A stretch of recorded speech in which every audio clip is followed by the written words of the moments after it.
syukur akhirnya sampai juga ya pada bagian balaghah yang ketiga, yaitu yang disebut dengan badi'.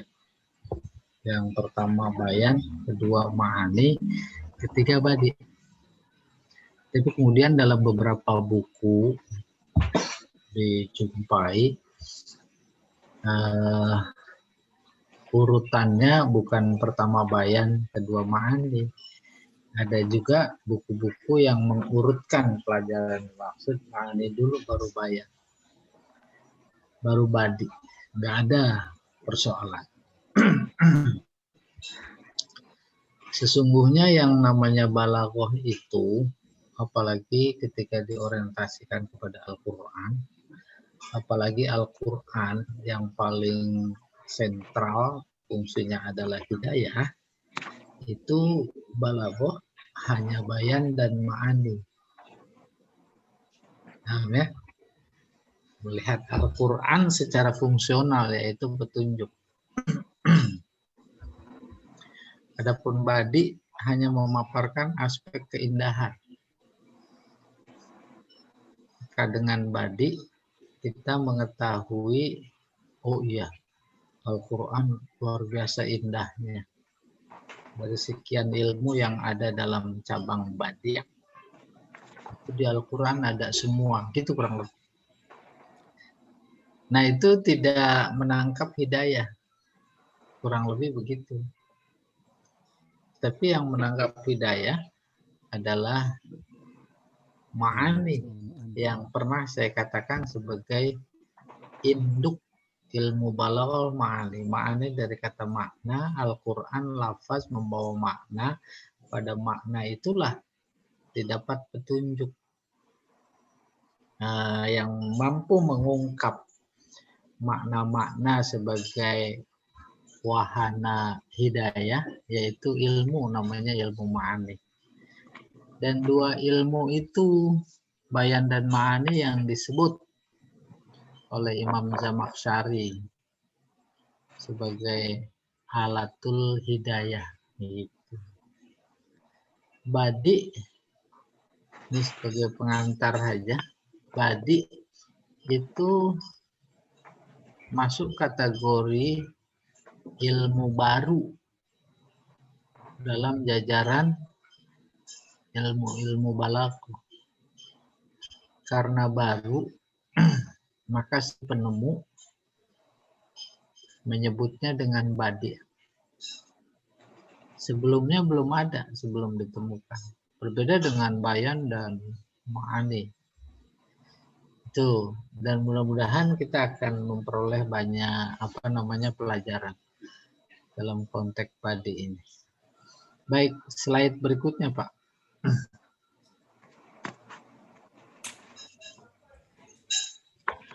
Ini coba kita telusuri untuk memperkokoh pemahaman terkait kata badi'. Dari kata bada'a, yabda'u, bid'ah, terus tambahin tak jadi bid'ah. Sim fa'ilnya badi', sim maf'ulnya mabdu', ibda' la tabda', mabda' mibda'. Apa itu arti bada'ah? Mencipta. Bukan sembarang mencipta. Mencipta dimaksud mencipta sesuatu yang sebelumnya belum ada. Tuh. Maka ketika Bapak Ibu mencipta sesuatu, yang sesuatu itu sebelumnya belum ada, maka Bapak Ibu disebut badi' atau badi'. Allah menyebut dirinya sebagai badi', pencipta sesuatu di mana sesuatu itu sebelumnya belum ada. Maka dia menyebut dirinya badi'us samawati wal ardh, pencipta langit dan bumi. Sebelumnya udah ada yang menciptakan langit sama bumi apa belum? Betul. Demikian juga dalam konteks balaghah. Ilmu itu disebut badi karena sebelumnya belum ada. Ya, siapa penemunya? Biasa kajian balaghah secara historis berbeda pendapat. Ada yang menyebutnya Al-Jahiz, ada yang menyebutnya Al-Jurjani, ada yang menyebutnya Ibnul Mu'taz. Ya, nggak penting, kecuali nanti belajar itu. Oke, dalam contoh bada asyai'ah, artinya ansha'ahu. Ansha'a artinya sama, mencipta. Tuh, kholaqahu. Sama kholaqah. Ikhtaro'ah, mencipta juga artinya. Mencipta apa? Sesuatu yang baru. Dari pecahan kata di atas, maka kemudian ditemukan badi'. Badi' isim fa'il. Lalu di pola mubalaghah jadi badi'. Ketemu kata badi'. Kayak sami', basir, qadir. Itu pola mubalaghah. Mubalaghah artinya maha, sangat. Kalau sami mendengar, sami maha mendengar. Basir melihat, basir maha melihat. Jadi mubalaghah namanya. Slide berikutnya, Pak.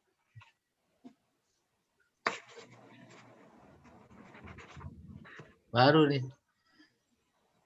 Badi secara terminologis. Ini salah ketik itu, balaghah bukan bakaghah. Kira apa kata balaghah? Hampir-hampir batagor. Nah, itu udah lebih salah lagi itu. Iya. Tidak ditemukan bada asyai'ah wa abda'ahu, menciptakan sesuatu tidak dengan contoh sebelumnya. La ala misalin sabik. Nah, ini kutipan. Mudah-mudahan menjadi tambah yakin. Iya.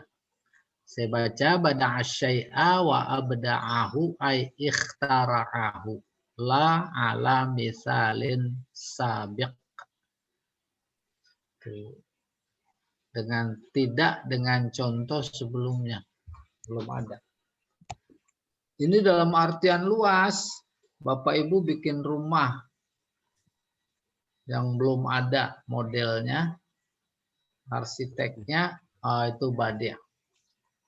Mencipta sesuatu yang baru. Karena sebelumnya belum ada, itu udah paling indah.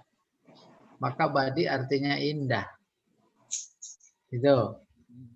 Oke, kita teruskan. Badi artinya indah, maka isinya dalam ilmu badi memang tentang keindahan. Keindahan kalam. Baik dari aspek lafaz maupun aspek makna. Lafaznya indah. Itu aspek lafaz namanya. Disebut muhassinat lafziyah. Kemudian ada indah aspek makna. Namanya muhassinat maknawiyah. Itu udah semakin mantap pengertian badi. Indah, baru, belum ada sebelumnya. Lalu kalau ditarik ke persoalan agama, bid'ah, memang artikan sesuatu yang baru. Zaman Rasulullah nggak ada, terus diada-adakan. Itu yang kita kenal, namanya bid'ah. Bid'ah. Paham? Bid'ah. Nggak ada di zaman Nabi. Terus ada, bid'ah. Baru kemudian ulama menjadi berbeda pendapat. Hadisnya sama, kullu bid'atin dolalah. Yang bid'ah itu sesat. Wa kullu dhalalah finnar, masuk neraka. Dulu zaman Nabi ada peringatan nuzulul Quran apa enggak? Ada. Sekarang ada. Bid'ah apa enggak itu? Bid'ah. Bid'ah. Karena dulu belum ada.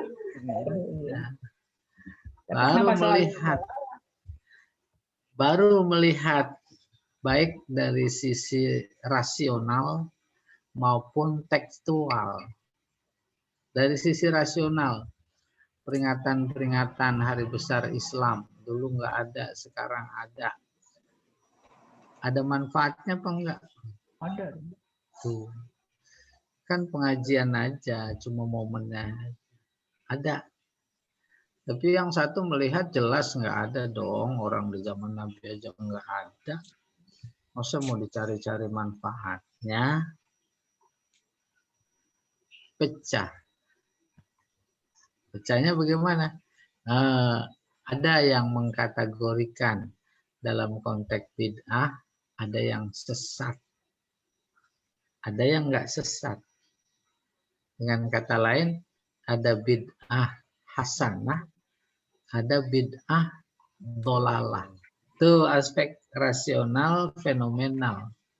Fenomenanya bukan cuma hubungannya dengan apa itu, dengan hari-hari besar, dengan apa saja. Ada kematian, terus tahlil, ada 3 hari, 7 hari, 15 hari, terus ada haul lagi. Zaman Nabi ada nggak? Nggak ada. Ada. Pertanyaannya itu baik apa enggak?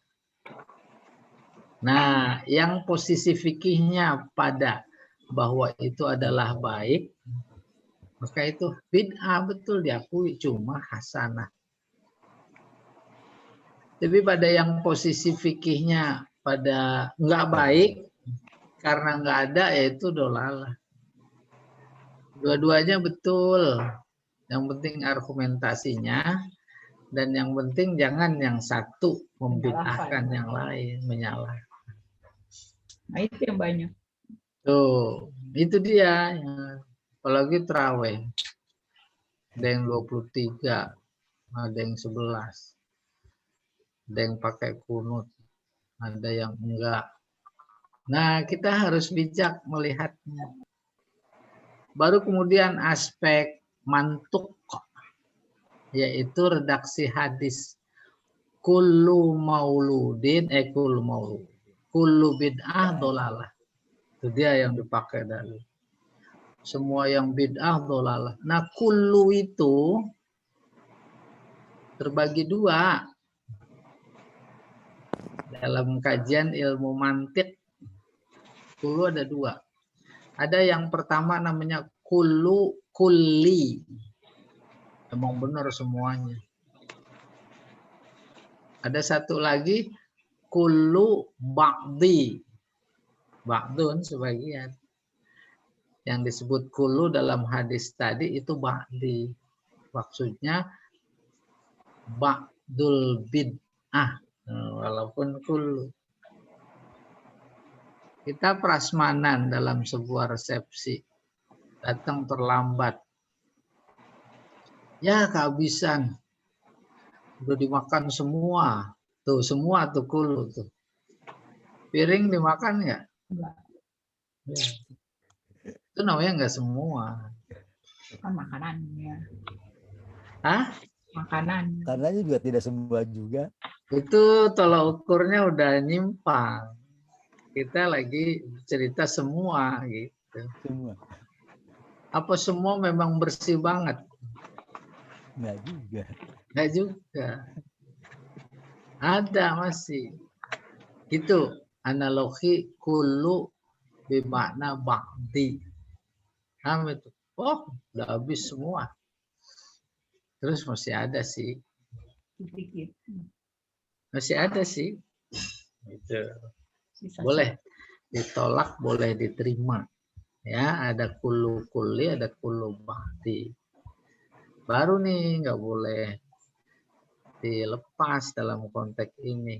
Oke, bid'ah adalah sesuatu yang tidak dilakukan oleh Nabi, tidak ada di masa Nabi, bahwa rodun itu ditolak. Nabi wafat, diganti Abu Bakar. Banyak yang murtad. Ya, nggak percaya sama Nabi. Udah, saya nggak mau zakat lagi. Itu sekelompok orang banyak. Akhirnya tugas Abu Bakar sama selama khilafahnya itu membasmi orang-orang yang murtad. Yang tak mau lagi bayar zakat, aku perangi perang Siffin. Akhirnya barisan umat Islam, Abu Bakar, juga di barisan mereka banyak yang tewas sebagai syuhada. Dan yang tewas itu adalah para penghafal Al-Quran. Ada kurang lebih 70 penghafal Quran tewas. Baru muncul kekhawatiran, gimana nih Al-Quran bisa hilang kalau cuma dihafal. Umar datang mengusulkan, kumpulin Al-Quran, tulis. Abu Bakar nggak mau, nggak pernah disuruh menangkap. Terus Umar pulang masih gelisah, dia istikharah. Abu Bakar juga istikharah. Datang lagi Abu Bakar masih berat. Mendingan saya disuruh mindahin Bukit Uhud itu daripada ngumpulin Al-Quran. Gak ada perintahnya. Yang ketiga datang lagi Umar bin Khattab. Abu Bakar menerima, walaupun itu tak ada perintah, tak ada contoh. Cerita singkat, terkumpul Al-Quran. Ya, dibentuk tim, diketuai oleh Zaid bin Sabit. Kumpul, pas sudah terkumpul, itu belum mushaf, namanya suhuf. Lembaran-lembaran yang masih berceceran, ditumpuk-tumpuk. Itu kurang lebih. Oke. Apa komentar Abu Bakar? Nikmatil bid'ah hazi. Ini bid'ah, tapi paling nikmat. Dan nikmat itu dirasakan sama kita sampai sekarang. Coba bayangin kalau nggak dikumpulin. Bahkan bukan cuma Abu Bakar yang berkomentar itu, Ali bin Abi Thalib juga berkomentar. Nikmatil bid'ah hazi. Itu bid'ah. Ya tidak.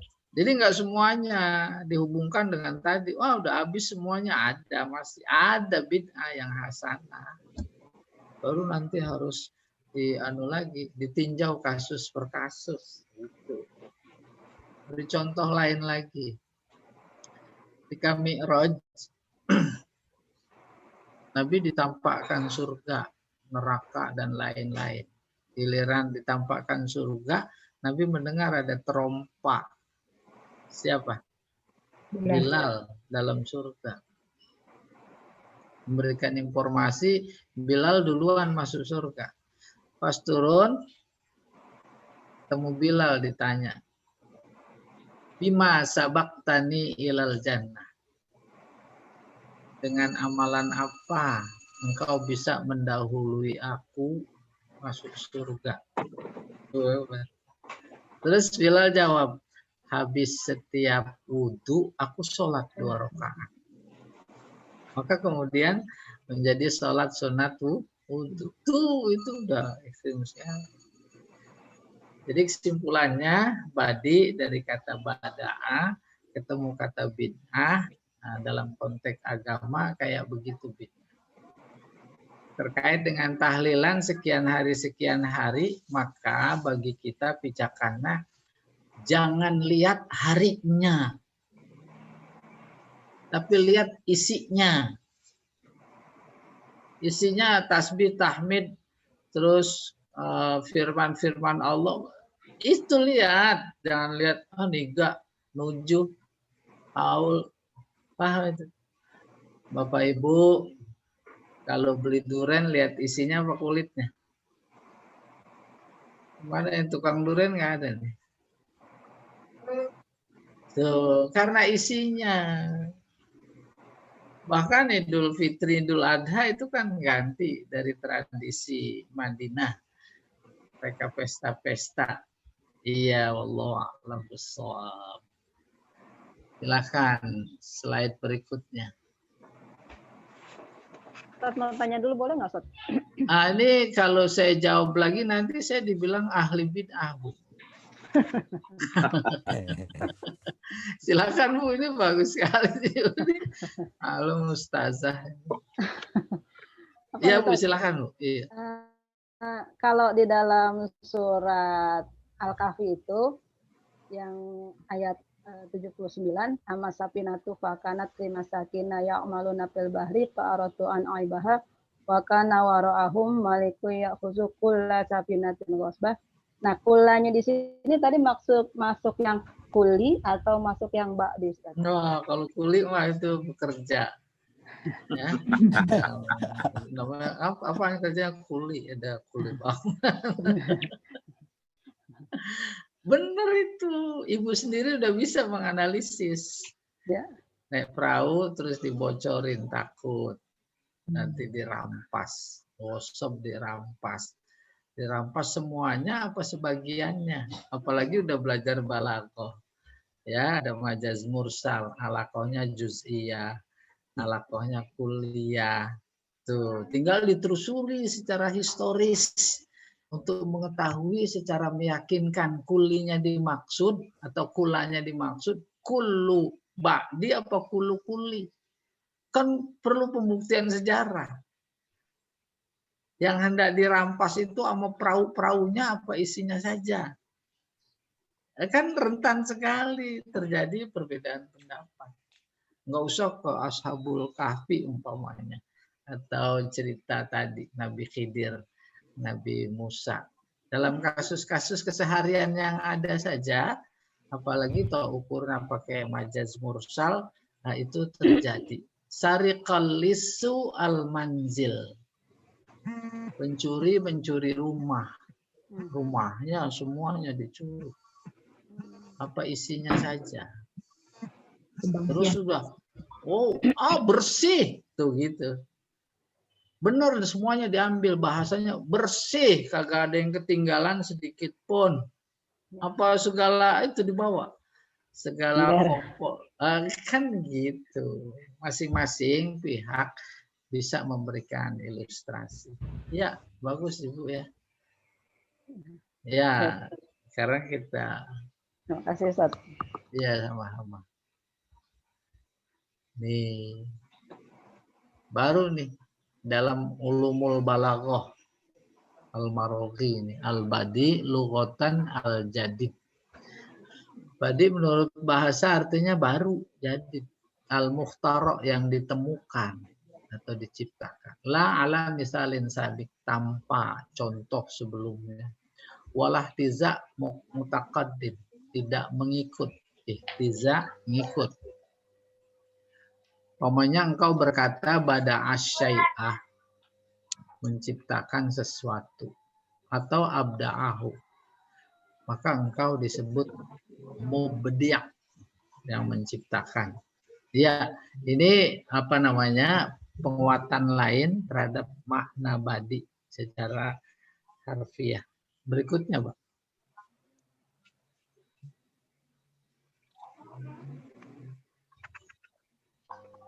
Baru secara terminologis ditemukan dalam Jawahirul Balaghah. Wastilahan huwa ilmun yu'rafu bihil wujuh wal mazaya allati tazidul kalam husnan wa tulawatan wa taksuha bahaan wa raunaqan ba'da mutabaqatihi li muqtadul hal ma'awduhi dalalatihi alal murad labtan makna. Secara terminologis badi adalah sebuah ilmu. Udah jadi sebuah ilmu. Ilmu yang apa? Yang mempelajari segi-segi atau aspek-aspek keindahan bahasa sehingga kalam menjadi bertambah baik dan indah, serta dibalut dengan kemegahan bahasa ya. Tentunya setelah sesuai dengan tuntutan kenyataan serta jelas, baik lafaz maupun maknanya. Ada tanya sampai sini? Dipaham itu? Jadi sebuah ilmu mau berbicara indah, baik dari aspek lafaz, kata-kata maupun makna pakai ilmu, gitu. Nah, ilmunya ilmu badi. Dan itu baik lafaz maupun makna dikategorikan indah, bagus, juga bukan berarti lepas dari tuntutan situasi dan kondisi. Harus sesuai dengan situasi dan kondisi.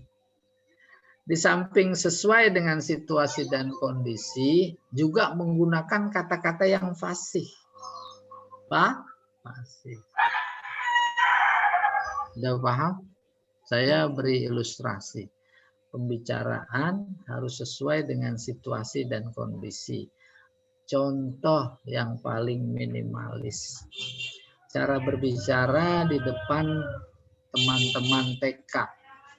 Anak-anak TK. Tentu bicaranya beda dengan ketika di depan SMA atau mahasiswa. Konkretnya, TK ada peringatan Isra Mi'raj. Tuh, ada yang cerita. Ceritanya sesuai dengan situasi kondisi tuntutan, yaitu itu tadi. TK biar bisa dipaham. Terus di tingkat SMP, SMA, perguruan tinggi. Isra Mi'raj tingkat RT sama Isra Mi'raj tingkat istana. Tuh kan beda. Substansinya sama Isra Mi'raj. Nah, ketika itu sudah proporsional, itu namanya sesuai dengan situasi dan kondisi. Nah, maka kata-kata yang disampaikan oleh si penutur cerita Isra Mi'raj di depan TK menjadi nggak cocok di depan istana. Oke? Jadi indahnya itu hanya di depan anak TK. Yang di sana indahnya hanya di depan istana. Depan Bang Beca nggak indah. Paham itu? Maka karena bahasa dan maknanya indah, pesan itu menjadi sampai ke dalam pikiran si objek yang disampaikan, mukhotob. Ketika pikiran lewat bahasa dituangkan, terus sampai ke dalam hati si mukhotob, itu namanya baligh. Baik kalamnya maupun mutakalimnya baligh. Maka orang yang suka menyampaikan sesuatu disebut mubaligh. Nah, ada yang luar biasa dari itu. Kalam, baligh, kapan saja, di mana saja enak didengar. Tuh, kadang kaset-kaset almarhum. Belum ke Al-Quran. Almarhum Zainuddin MZ dengan situasi kondisi sekarang itu kadang masih diputar. Ya. Hebat apa enggak itu? Balik dia pantun mau balik. Udah bahasanya indah, ungkapannya indah. Iya atau tidak? Nah, kalau saja semacam dia atau Buya Hamka kadang suka masih disetel, masih pas, cocok nasihatnya, apalagi Al-Quran. Nggak ada usang, tak lekang, tak luntur, gitu kurang lebih. Nah, itu yang mau merasakan kayak begitu, yaitu yang punya ilmu badi, ya, badi. Nah, jangan sampai pelajaran badi ini cepat lupa. Nah, nanti punya cucu namain badi. Punya istri yang baru badiah. Paham itu Pak Ngapus? Paham. Kan pengen pelajaran nggak lupa.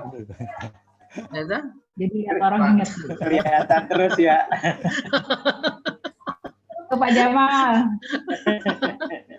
Badi. Kalau Pak Jamal dia hobinya Jamilah. Ya. Ganti jadi Badiah. Ganti jadi Badiah. Dia cari istri yang namanya Badiah nih. Iya. Di Jawa ada lagi cari tuh. Supaya ingat pelajaran Badi. Kayak begitu. Ada makna indah. Iya. Slide berikutnya, Pak.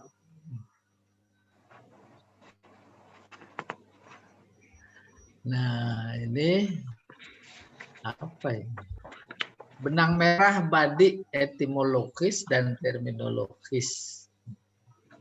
Badi secara etimologis indah. Maka secara terminologis yaitu memang ilmu yang mempelajari tentang keindahan.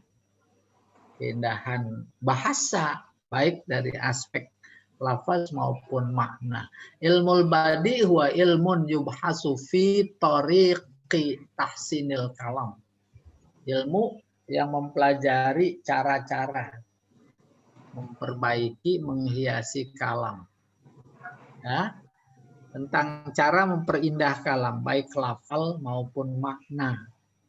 Dan menghiasinya dengan berbagai aspek badi, baik lafzi maupun maknawi. Nah, berbagai aspek badi yang akan kita pelajari berikutnya. Dinamai ilmu badi karena terbilang baru, belum dikenal sebelumnya, gitu. Iya, paham insya Allah. Slide berikutnya, Pak. Nah, kita coba telusuri untuk menambahkan khazanah ya dalam Al-Quran. Qul ma kuntu bid'an, kata Rasulullah, minar rusul wa ma adri ma yuf'alu bi wala bikum in attabi'u illa ma yuha ilayya wa ma'ana illa nadhir mubin. Katakan, kata Allah kepada Nabi Muhammad, ma kuntu bid'an minar rusul. Aku ini bukan baru, rasul baru dari kalangan para rasul. Sebelum aku juga ada rasul. Jadi rasul diutus Allah itu bukan hal baru, gitu kurang. Maka Allah mengungkapkan kata baru di sini bid'an. Wa ma adri ma yuf'alu bi wala bikum. Aku tak tahu apa yang akan diperbuat terhadapku dan terhadap kalian. In attabi' illa ma yuha ilayya. Aku tidak, innya nafi karena ada ilah. Aku tidak mengikuti, aku tidak melakukan gitu, kecuali apa yang diwahyukan kepadaku. Wa ma'ana, dan aku hanya seorang pemberi peringatan yang jelas, lebih dari itu enggak. Ya. Tapi ada dalam surat Yasin juga itu bukan badi tapi balaghah. Wa ma alaina illal balaghul mubin. Aku bukan apa-apa, aku cuma nyampein. Setelah sampai selesai. Jadi bentuk hidayah yang dilakukan oleh Nabi yaitu menyampaikan, memberi hidayah, memberi petunjuk. Tidak memastikan harus terima atau tidak. Yang memastikan diterima atau tidak itu Allah. Maka ketika hidayah itu dari Rasul, itu ditemukan dalam Al-Quran, hada yahdi pakai huruf jar ilah, yahdi ilah, yahdi ilah, ilah, ilah. Nah, cuma sekedar nunjukin. Bapak Ibu cari alamat, Pak RT di mana? Terus saya jawab, tuh di sana tuh. Nanti ada pertigaan belok kanan. Ada pos hansip, situ belok kiri. Itu namanya hidayahnya pakai huruf jar. Tapi kalau bagi Allah, dari Allah, nah itu hidayahnya nggak pakai huruf jar. Ihdina, langsung maf'ul. Siroto nggak pakai ilah, siroti. Innaka la tahdi man. Oh, tahdi man. Iya, gitu kurang lebih. Ini kembali ke pokok persoalan bid'ah. Yang kedua, badi'us samawati wal ard. Badi'u jadi khobar, mubtadanya huwa. Huwa Allah badi'us samawati wal ardh. Pencipta langit dan bumi. Udah tahu langit? Langit itu keterangan. Keterangan apa? Tempat. Tuh. Mencipta langit maksudnya benda-benda yang ada di langit. Gitu. Kan begitu balaghah mengantarkan. Langit itu sendiri, lah di atas rumah kita juga ada langit. Wa idza qada amran, dia kalau memutuskan sesuatu, fa inna ma yaqulu lahu kun fayakun. Dia cukup berkata kun fayakun. Allah bikin langit, kun fayakun. Bukan begitu maknanya. Allah bikin Adam sama Hawa, kun fayakun. Bukan begitu memaknai kun fayakun. Kun fayakun itu gambaran, informasi, kemudahan, tentang kemudahan bagaimana Allah menciptakan. Mudah banget, nggak ada yang susah. Semudah Anda kita berkata kun fayakun. Oh gitu. Ini kita kadang-kadang melebihi Tuhan. Apa itu? Oh, sim salabim. Itu adik. Ya, terus selampe jadi burung. Atau burung jadi... Nah, bukan itu. Jadi gambaran tentang mudahnya bagi Allah untuk menciptakan apa saja. Allah menghancurkan tentara bergajah, sebenarnya nggak perlu burung, kun fayakun saja. Ya, tapi kan harus ada sebab proses. Oke, selesai. Yang ayat ketiga juga ini sama kata badi'. Tadi kita udah ketemu secara morfologis ya pada ayat bid'atan badi' di pola mubalaghah jadi badi'. Badi'us samawati wal ardh. Anna yakunu lahu walad. Gimana dia punya anak? Walam takul lahu sohibah, dia nggak punya istri. Nah, ini bantahan terhadap tuduhan. Dia punya anak. Wa khalaqa kulla syai'. Dia yang menciptakan kulla syai' itu. Kalau ini kulla kulli. Kul segala sesuatu. Sesuatu tahu artinya? Coba. Sesuatu artinya apa? Nah, agak susah juga. Enak belajar bahasa Arab. Syai' itu masdar. Fi'ilnya sya'a. Mudhari'nya yasha'u. Terus masdarnya syai'. Sya'a artinya kehendak. Kehendak abstrak apa konkret? Abstrak. Nggak kelihatan. Abstrak lah. Tuh, termasuk yang abstrak saja itu Allah ciptakan. Allah ketahui. Khalaqa kulla syai'. Jadi tak ada sedikit pun yang terlintas termasuk dalam pikiran atau hati dalam otak ini kecuali Allah yang menciptakan. Tuh semuanya kulnya kulli. Iya. Wa huwa bikulli syai'in. Allah terhadap segala sesuatu yang itu tuh yang tadi ada dalam pikiran. Alim. Bukan alim. Alim. Maha tahu. Maha tahu. Ya Allah a'lam bishawab. Slide berikutnya. Ini baru pengantar ya. Baru masuk nih, cakupan cuma 2 loh. Dikit. Ya, kontennya dikit. Pertama, al-muhassinat al-lafziyah. Muhassinat artinya aspek-aspek indah dalam lafaz. Terus kalau muhassinat maknawiyah, aspek-aspek indah dalam makna. Iya. Ada tanya boleh.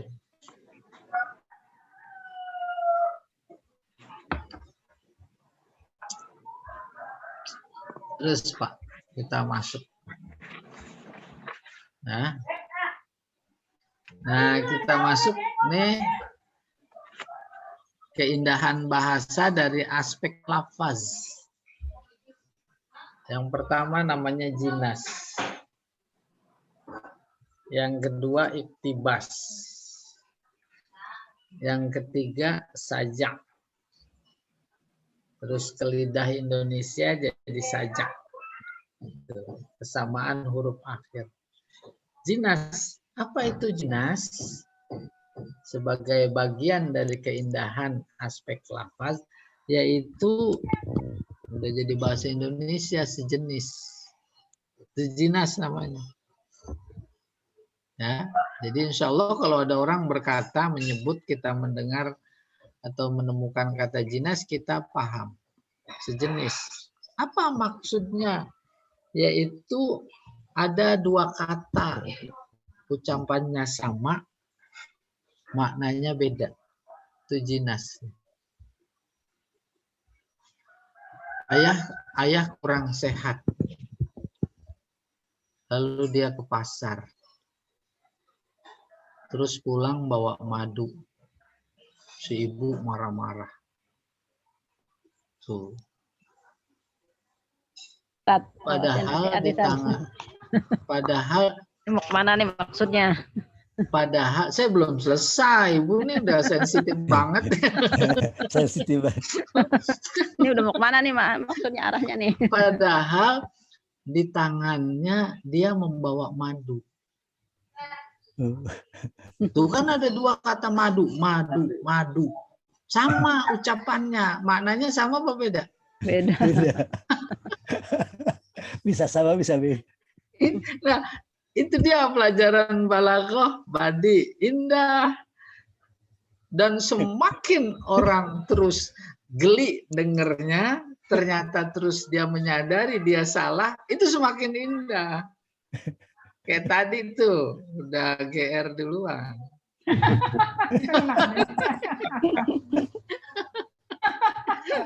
Mana udah ada kesenangan tuh Pak Jamal. Loh, kok Pak Jamal? Iya, gitu. Dua kata serupa. Presiden Indonesia mulai dari yang pertama sampai yang terakhir, saya nggak ada yang suka semua.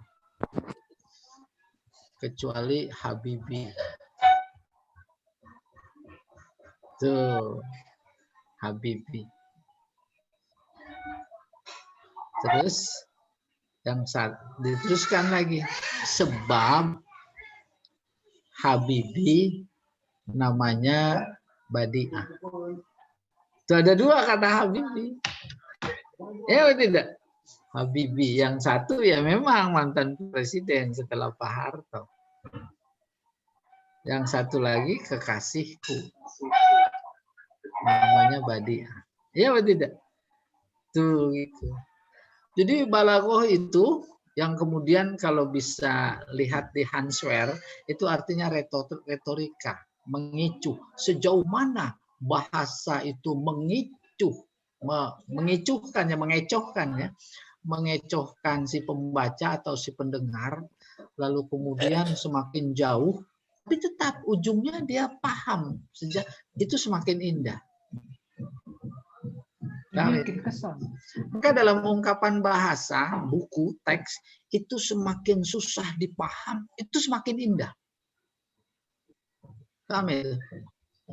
Bahkan semakin susah dipaham, orang ngomong ngalor dia ngidul, itu semakin bernilai seni tinggi, bahkan bisa dirupiahkan. Tuh coba lihat si Bolot.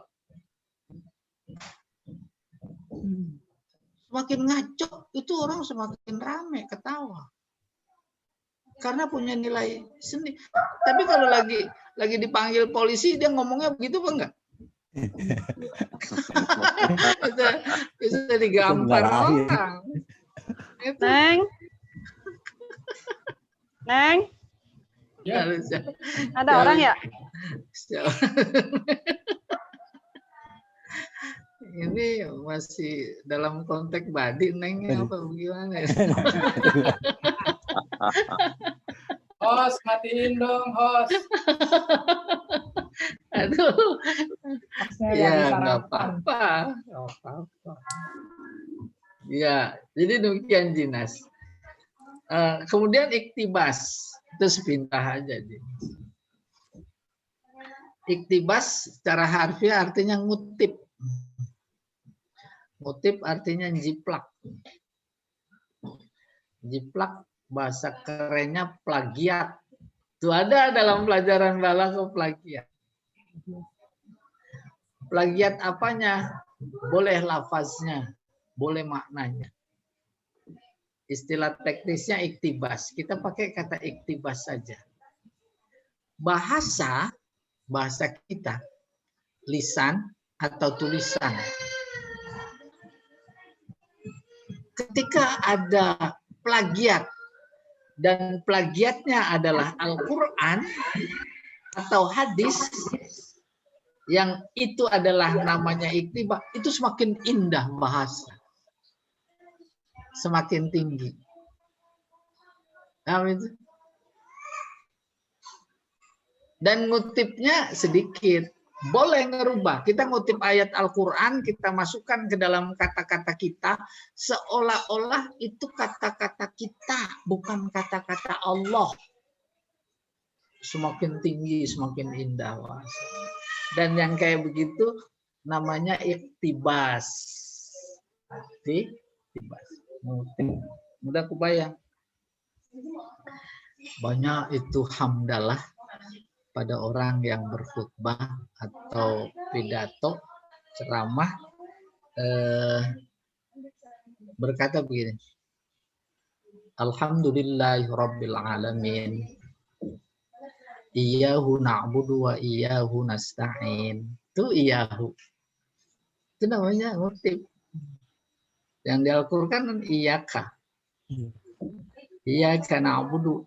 Kalau di situ iyyaka na'budu itu jadi jelek. Tapi diganti dengan iyyahu na'budu. Disesuaikan dengan alhamdulillah orang ketiga. Iyyahu na'budu wa iyyahu nasta'in. Itu dia iktibas. Ya. Boleh begitu. Nah, semakin banyak itu semakin bagus. Dan itu muncul pada kajian sastra setelah turunnya Al-Quran. Banyak para sastrawan kemudian masuk Islam, kagum dengan bahasa Al-Quran, dia kutip model begitu. Oh, semakin indah. Iya, selesai iktibas. Yang berikutnya sajak. Ini mudah, yaitu kesesuaian huruf akhir pada setiap titik bahasa kita ini. Pada setiap frase boleh, pada setiap kalimat. Maka di Al-Quran itu syarat dengan sajak. Ya, hampir semua yang qul a'udzu birabbin nas, malikin nas, ilahin nas, min syarril waswasil khannas, alladzi waswisu fi sudurin nas, minal jinnati wan nas. Allah tahu betul sajak di kalangan bangsa Arab sebelum Islam itu adalah sebuah keindahan yang memukau. Maka turun Al-Quran bukan cuma hidayah tapi mukjizat, mampu menandingi keindahan sajak mereka, bukan cuma dari aspek lafaz saja tetapi juga aspek makna. Maknanya mereka geleng kepala apa itu. Dan kemujizatan Al-Quran yang indah tak mampu ditandingi. Dari sekian keindahannya yang ada, paling menonjol adalah ayat-ayat yang terdiri dari huruf-huruf terputus. Alif lam mim. Geleng kepala apaan itu? Huruf mereka. Huruf Arab. Mereka ahli. Keahlian mereka berada dalam puncaknya. Tapi pas turun alif lam mim. Tuh, alif lam ro. Mereka kagum. Seiring dengan kekaguman, ada yang masuk Islam, tapi lebih banyak yang tidak. Kenapa begitu? Karena dengki, nggak mau menerima kehebatan orang lain, gitu kurang lebih. Selesai. Slide berikutnya, Pak. Ini masih sepintas-pintas. Nah, ini gambaran terkait dengan muhassinat maknawiyah lebih banyak. Kalau lafziyah cuma 3. Pertama tauriyah,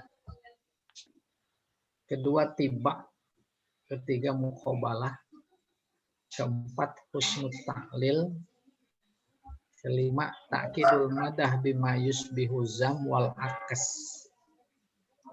Yang ta'kidul madahi bima yusbihu zam, memperkuat pujian dengan yang mirip celaan. Atau sebaliknya. Apa itu sebaliknya? Memperkuat celaan yang mirip pujian. Itu indah. Kenapa bagi kita indahnya? Karena susah dipaham. Jadi semakin susah dipaham, itu semakin indah. Oleh karena itu standar mengajar saya berhasil atau tidak, semakin nggak dipaham, saya merasa semakin berhasil. Ayo, mau bilang apa? Bukan Kalau begitu, apa Ustaz, memang udah begitu. Kalau begitu saya sebenarnya sejak kemarin udah berhasil. Lah tambah hari ini udah tambah berhasil. Iya. Kalau kata orang Betawi nih Ustaz, sak kate pape. Sak kate pape. Seorang penulis terkenal berbangsaan Mesir, kebangsaan Mesir. Namanya Mahmud Akkad. Dia tunanetra sejak lahir. Tapi luar biasa brilian. Buku-bukunya itu tersebar di dunia. Dan bahasanya tinggi sekali. Maksudnya bahasa tinggi, nggak sembarangan orang yang paham. Padahal isinya penting dan bagus. Lalu teman dekatnya, teman-teman mengusulkan, tolong kalau nulis buku bahasanya jangan susah-susah. Agar bisa tersebar lebih banyak maknanya, bisa dipaham. Apa kata dia? Jawabnya bagus sekali. Aku yang harus turun atau mereka yang harus naik? Tuh, bagus apa enggak? Kata ibu tadi bahasa Betawi. Bahasa Betawinya apa itu? Itu bahasa Betawinya itu gayung nyamperin tempayan apa tempayan nyamperin gayung itu. Gayung nyamperin tempayan Ustaz seharusnya. Ya, itu dia. Dia yang turun. Namanya kurang lebih sinonimnya ya gitu. Jadi demikian. Dan nikmatnya belajar memang yang susah. Maka berpulang kepada kita. Bagi yang susah itu menikmati. Yaitu setelah ketemu. Kita baca teks, terus ada kata sulit nggak ketemu. Kita cari di kamus, itu susah sekali. Ketemu. Nikmat apa enggak? Boleh bandingkan dengan yang nggak nyari di kamus sama yang nyari. Gitu kurang lebih. Oke, satu persatu saya singgung secara sepintas ini. Tauriyah. Ini bahasa kita udah akrab sebenarnya. Apa itu? Dari kata waro. Waro artinya apa tuh? Waro albab. Apa artinya? Di belakang. Artinya di belakang. Apa hubungannya dengan tauriyah? Tauriyah artinya menyembunyikan makna di belakang kata-kata yang lain. Tuh, orang menjadi semakin mengkerutkan kening ketika mau memahami. Itu letak indahnya dari aspek makna. Yang kayak begitu namanya tauriyah. Paham? Saya beri contoh. Saya nggak tahu nih masih ingat atau enggak contohnya. orang-orang di zaman dulu ya mengembala atau berburu kijang. Sementara pada zaman sekarang mereka mengendarai kijang. Itu kata kijang. Dia tersembunyi. Sehingga tersembunyi oleh kata-kata mengembala. Karena ada kata mengembala, maka kata kijang itu menjadi mendua, ambigu. Ini kijang beneran apa kijang mobil? Ya atau tidak? Itu salah satu bentuk keindahan yang namanya tauriah. Ya.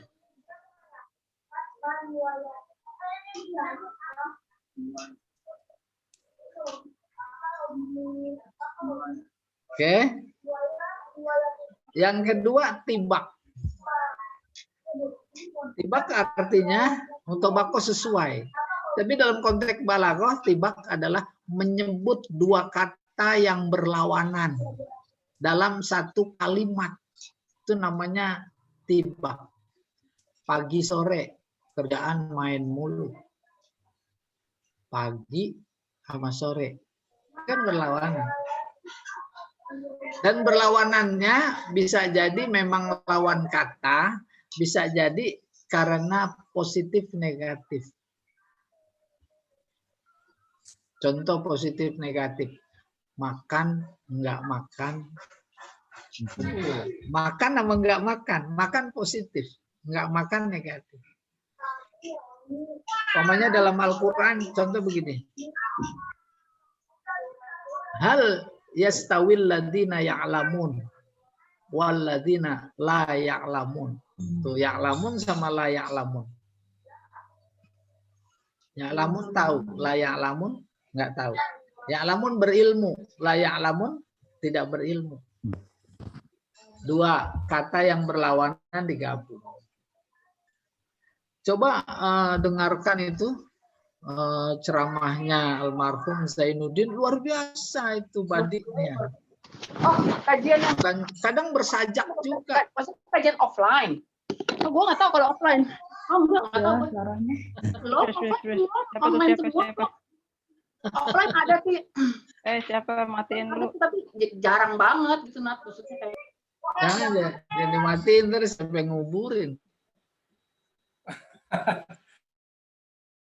Pak Jamal matiin dong. Pak Jamal kan bisa. Jangan dimatiin, terus kena mandiin kita.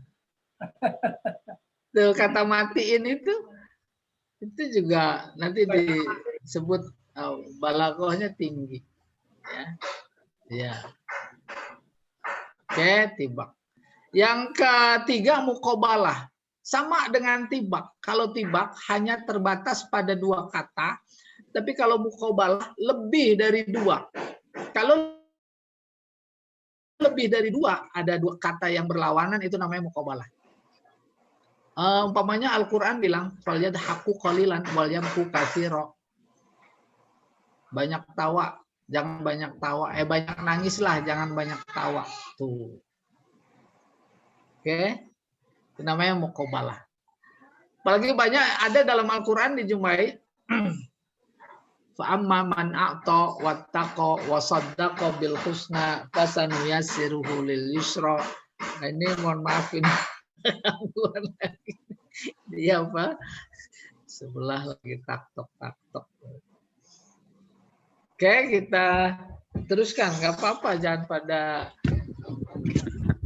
Saya dulu cari aman dulu ya sebentar ini.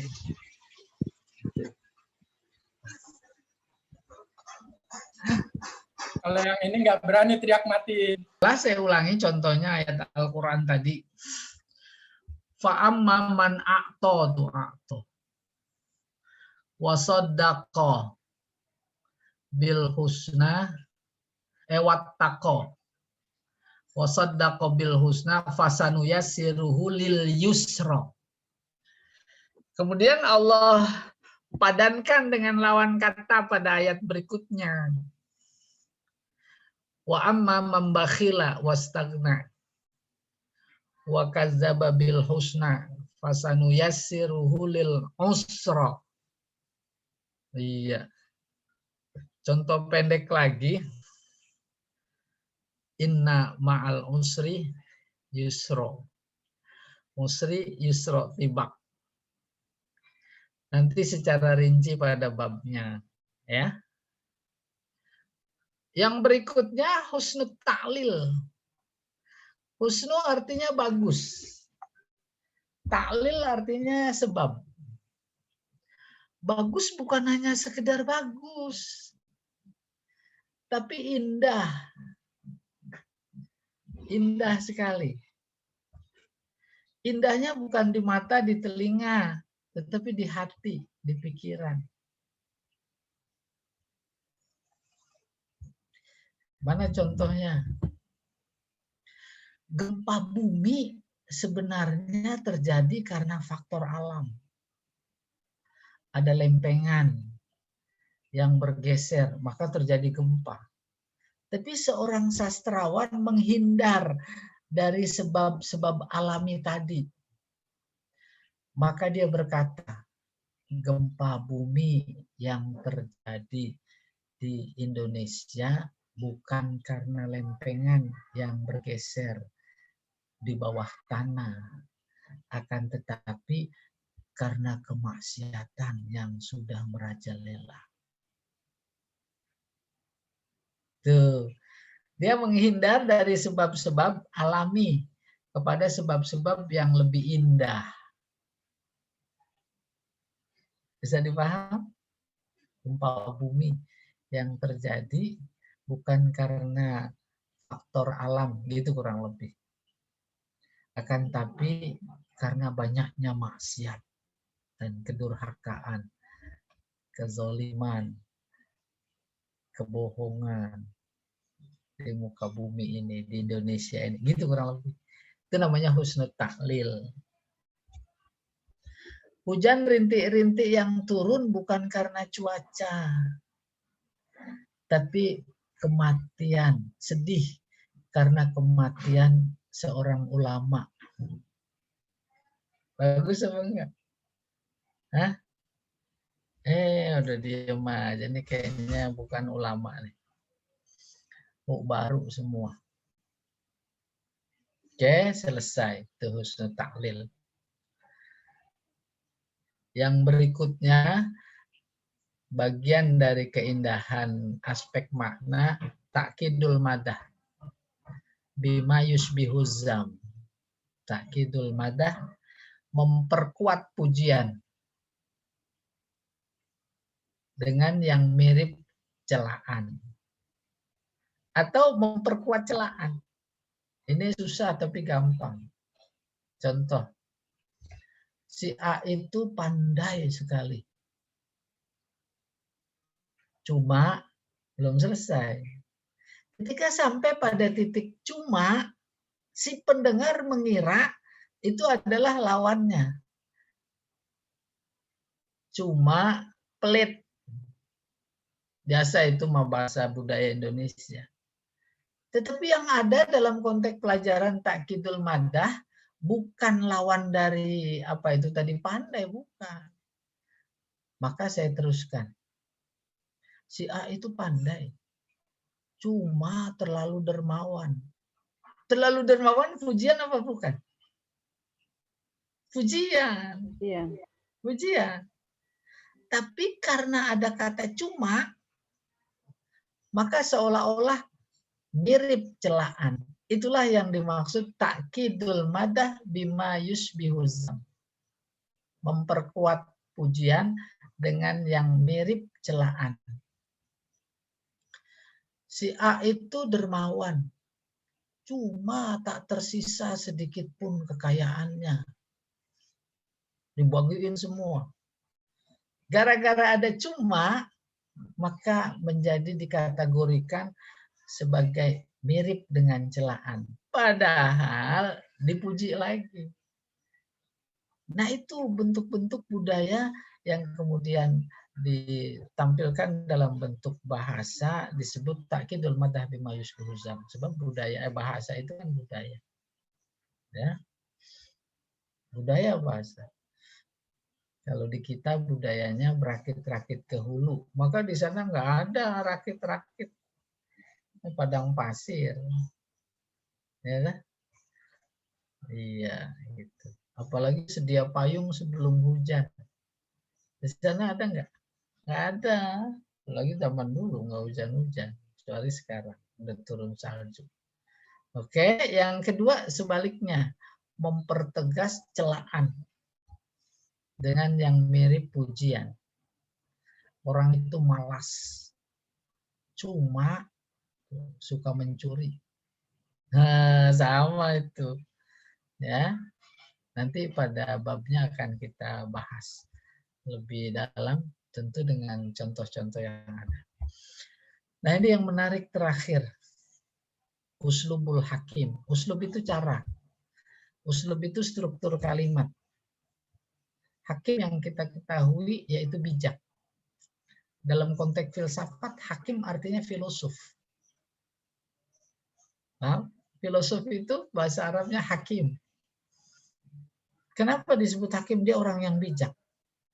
Di mana letak bijaknya? Mereka tak berkata kecuali yang sudah diuji kebenarannya.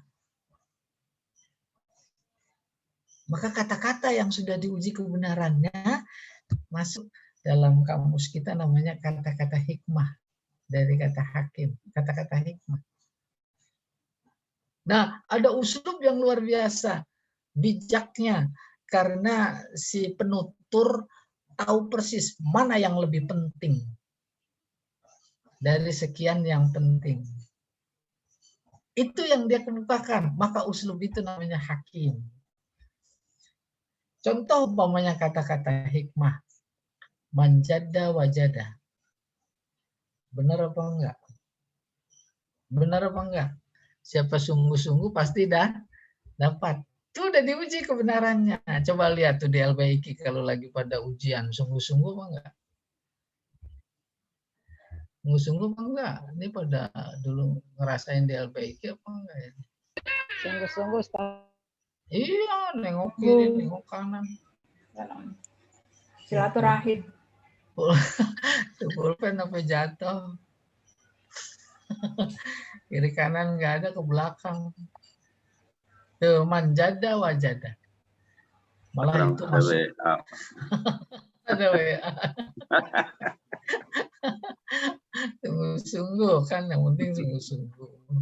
Ya, itu udah masuk kategorinya benar, benarnya udah benar. Apa kebenaran perennial? Kebenaran perennial. Ya, siapa saja, kapan saja. Bahwa kebenaran banyak. Ada kebenaran matematik. 2 tambah 2 ya 4. Kecuali tukang foto lah, beda itu. Ya. Ada kebenaran relatif. Kebenaran ilmiah itu termasuk relatif. Benar. Dulu katanya apa namanya itu? Apa itu virus corona dulu katanya 14 hari, terus berubah 28 hari dan seterusnya dan seterusnya. Oke, kembali ke uslubul hakim. Apa yang dimaksud uslubul hakim ini? Yaitu menjawab pertanyaan yang bukan ditanya, yang enggak ditanya. Ditajak ngalor, dijawab ngidul, gitu kurang lebih. Pak Slamet umur berapa? 66. Umurnya. Nah, itu namanya bukan uslubul hakim. Tapi kalau Pak Slamet jawabnya, alhamdulillah sehat. Tuh uslubul hakim itu. Menjawab yang tidak ditanya. Kenapa? Sehat lebih penting ketimbang umur. Apa artinya muda?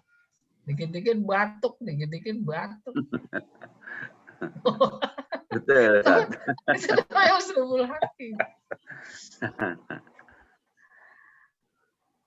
Pak Nafis pensiunan ya. Berapa gaji sebulan? Cukup. Alhamdulillah cukup. Tuh, Selunggul Hakim. Ya, apa artinya 10, 15 juta tapi nggak cukup? Enggak cukup. Alhamdulillah cukup. Alhamdulillah cukup. Selunggul. Ya, itu namanya. Coba di Al-Quran kayak begitu. Yas'alunaka 'anil ahillah. Mereka bertanya tentang bulan sabit. Yang melatar belakangi pertanyaan adalah pengen tahu kenapa sabit terus gede jadi purnama, udah purnama kecil hilang. Itu sebenarnya yang melatar belakangi. Tapi Allah tahu persis, akal mereka belum bisa menerima jawaban secara astronomik umpamanya. Akhirnya dijawab yang lebih penting. Kul hiya mawaqit linnas. Itu mau buat menentukan waktu saja. Wal haji. Udah beres. Kenapa? Itu lebih penting. Dan juga kenapa Allah menjawab begitu? Karena dilatar belakangi oleh budaya. Mereka masih punya pikiran yang amat sangat terbatas. Belum tahu tanggal, belum tahu. Kalau ada transaksi hutang, janji dan lain-lain, itu kan sebentar ya. Ya, janjinya sebagai penanda Sebentar. itu adalah fenomena alam. Saya pinjam uang ya. Aduh. Kapan gantinya? Nanti bulan purnama. Tuh, ya. Kalau zaman kita enggak bulan purnama, bulan 2. Pas ditanya, lah, kan saya bilang bulan 2. Bulan kan masih 1. Nanti saya Ya Allah. Nanti kan. Ya nggak bayar-bayar dong. Tuh kan, lagi belajar balago ya mesti contohnya balago. Dapat ilmu nih. Bulan 2. Kamu udah bilang iya bulan 2, setuju. Dan nanti kalau ada 2, gitu. Ilmu ngutang Ya. bayar-bayar kan nggak ada bulannya 2. Ilmu ngutang nih. Dipraktekin gawat. Iya. Ibu-ibu paling nggak suka kalau datang bulan, sementara bapak-bapak,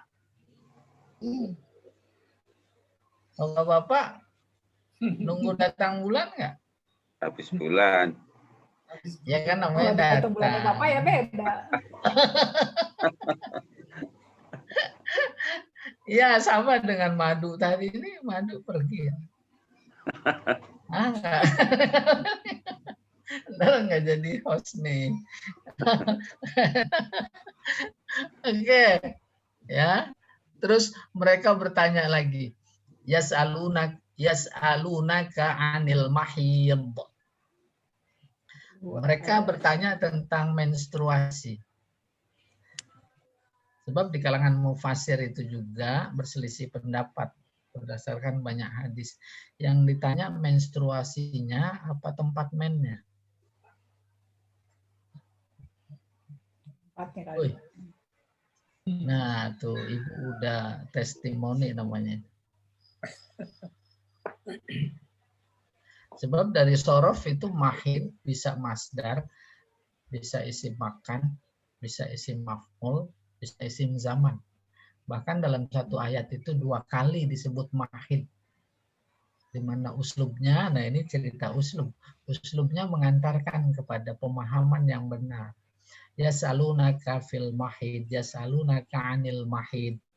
Mereka bertanya tentang, nah ini ada kecenderungan masdar, walaupun diperdebatkan, yaitu menstruasi.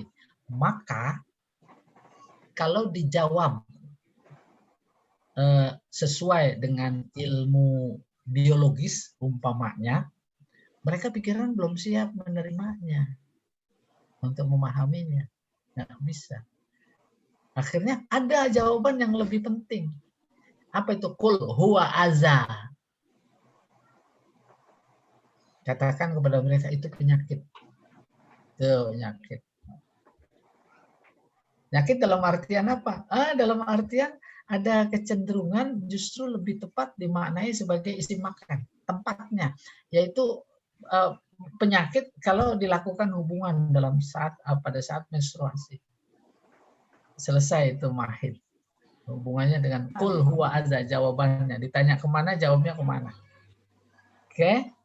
Baru kemudian fa'tazilun nisa fil mahid. Hindari, jauhi istri fil mahid. Mahid juga. Tapi ini memberikan uslubnya, mengantarkan kepada dimaksud mahid adalah waktu. Udah tepat sekali. Jauhi istri pada waktu tuh dia sedang mengalami menstruasi. Akhirnya berkembang lebar sesuai dengan hadis yang ada, dilatar belakangi oleh banyak sahabat yang bertanya kepada Nabi, gimana begini begitu. Akhirnya apa? Jawaban Nabi yang mendukung bahwa mahid adalah tempat, bukan menstruasinya. Kata Nabi, isna'u kulla syai' illa wahid. Boleh lakukan apa saja kecuali satu. Tuh gitu.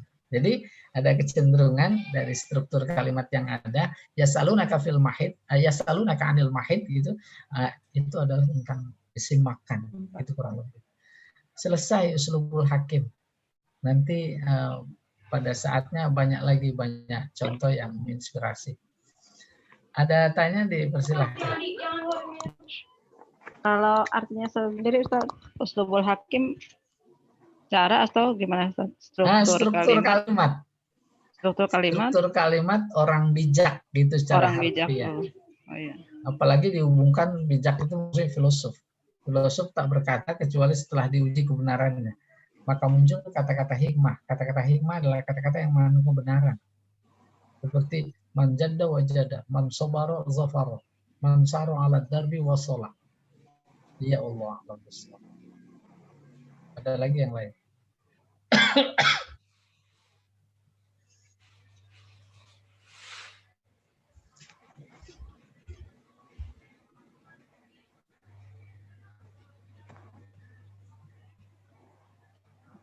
Kalau husnul ta'lil, Ustaz, itu apa itu? Oke. Ta'lil artinya sebab. Jadi seseorang kalau dalam definisi ma'al adib, seorang pujangga, sastrawan, tapi siapa saja, dia menghindar dari sebab-sebab alami. Gempa, sebab alami sebenarnya karena faktor alam. Iya. Ada lempengan. Tapi dia menghindar dari itu. Kayak contoh tadi, gempa yang terjadi bukan karena faktor alam, tapi karena kemaksiatan yang sudah melanda. Tuh. Menghindar bukan cuma sekedar menghindar, tetapi faktor kebenarannya bisa jadi jauh lebih tinggi. Ya atau tidak? Ya. Tinggi. Nah, Ustaz, dari faktor alam tadi, itu kan kebenarannya dengan kejadian sekarang kan juga lebih tinggi kan? Resikonya juga kemungkinan ada. Nah, untuk kita biar nggak serem gitu, kok nanti kena akibatnya itu gimana? Nah, udah kan pegangannya ada. Pegang Al-Quran kenceng-kenceng. Jadi pasrah gitu. Pokoknya iya, punya rukun. Namanya rukun iman. Tuh. Ada iman kepada baik dan buruk. Semuanya dari Allah. Ya, jangan terpengaruh. Tapi di samping itu memang temanya adalah keindahan bahasa, maka luar biasa indahnya. Ketika ada kematian seorang alim, kemudian kebetulan hujannya gerimis. Ya, ikut sedih karena kematian. Ya, alam. Tuh, luar biasa. Kita juga kadang-kadang suka begitu, mengalami fenomena alam kayak begitu. Apalagi dulu kematian seorang tokoh ulama Indonesia di Mekah, Abah apa?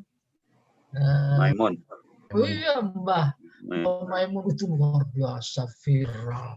Kok tiba-tiba mendung. Ya, turut berduka. Padahal secara ilmiah, bisa jadi nggak ada hubungannya mendung kayak begitu. Nah, jadi ada apa namanya keterkaitan antara fenomena dan fakta. Iya, itu namanya husnul taklil. Bisa kita bikin Jakarta banjir bukan karena faktor alam, faktor manusianya yang brengsek umpamanya. Dan kan ada benang merahnya, dia buang sampah sembarangan, ya, tidak disiplin. Akhirnya benar juga. Iya. Contoh-contoh kayak begitu di zaman klasik jahiliyah itu sudah muncul, maka nanti contoh-contohnya ada beberapa dari syair jahili. Iya, ada lagi yang lain. Ya, Pak Yai. Ya. Hadir. Baru nongol. Saya dikira nggak hadir. Ada ujian ya? Habis ini sudah. Habis ini sudah. Ustaz, ada kaitannya nggak sih ini ilmu badi sama ilmu tajwid gitu? Oh iya, nggak ada. Nggak ada. Oh, nggak ada ya? Nggak ada. Badi indah aspek lafaz. Bukan kalau tajwid nagom. Ya? Iya. Lafaz. Pak Yai, tadi kalau contoh tauriah itu sepertinya seperti contoh mustarok, bukan? Mahid atau guru satu kata tapi mempunyai arti yang berbeda. Lawan daripada murodif, banyak kata tapi satu arti. Apakah kajian-kajian badi ini juga bagian daripada kajian semantik, ilmu semantik, termasuk balagohnya, atau gimana Pak Yai kaitannya? Jadi kalau model mahid, dia isi makan apa masdar apa ini segala macam kuru itu bukan tauriah. Tauriah ada kata waro di belakang, artinya menyembunyikan makna di balik kata lain. Ya, saya menyebut kata kijang.